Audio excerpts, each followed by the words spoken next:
जय श्री मुक्तिनाथ।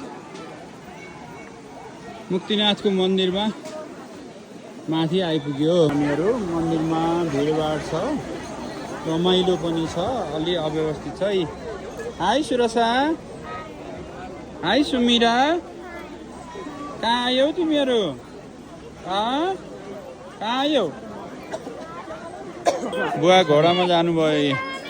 ए ल ल आमा पनि घोडामा चढेर जान लाउनु भयो मुक्तिनाथ। ल मुक्तिनाथको तल यस्ता भव्य भवनहरू, संरचनाहरू, होटलहरू यति बनेका रहेछन्। बस्ने ठाउँ पाइन्न भन्थे हामीलाई। हामी उहीँ तलै बसियो। विश्वकै सबैभन्दा अग्लो उच्च स्थानमा रहेको मन्दिर 4000 मिटरको उचाइमा छ। ल तलबाट हामी आउँदैछौँ।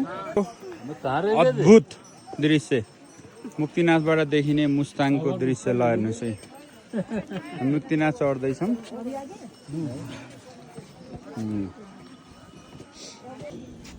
मुक्तिनाथ जाने बाटोमा उकालोमा सुरसा टायर्ड भएर रेस्ट गर्दैछन् है। सुरसा टायर्ड भयो।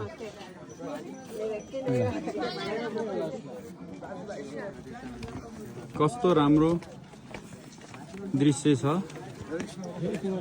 मुक्तिनाथ हरे राम हरे राम राम राम हरे हरे, हरे कृष्ण कृष्ण कृष्ण हरे हरे,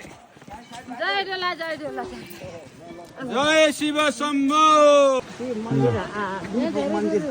मुक्तिनाथ मन्दिरको उकालोमा भिडियो पनि बनाउँदैछु, हेर्दै गर्नुहोस्।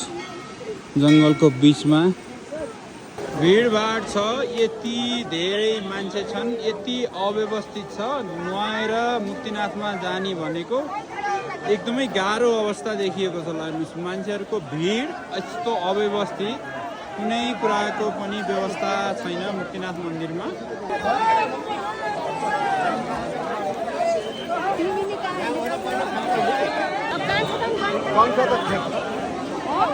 मान्छेले यो मुक्तिनाथ मन्दिरको कुण्डमा डुबेर पैसा भेटायो भने बाँकी हुन्छ भन्ने चलन छ। यहाँ मन्दिरमा पूजा गर्नको लागि बस्नुभएका दर्शनार्थीहरूको भिड।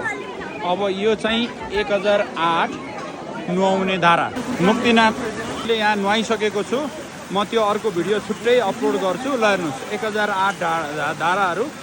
पानी चिसो छ, कसैले माथिबाट गर्नुहुन्छ। ए हाम्रो दिदीले भान्जीले तलबाट गर्दै हुनुहुन्छ। हर हर महादेव, हर हर विष्णु विष्णु विष्णु विष्णु विष्णु। ल ल ए यहाँ चाहिँ आमाले बुवाले 108 धारामा नुहाउँदै हुनुहुन्छ। हर हर महादेव।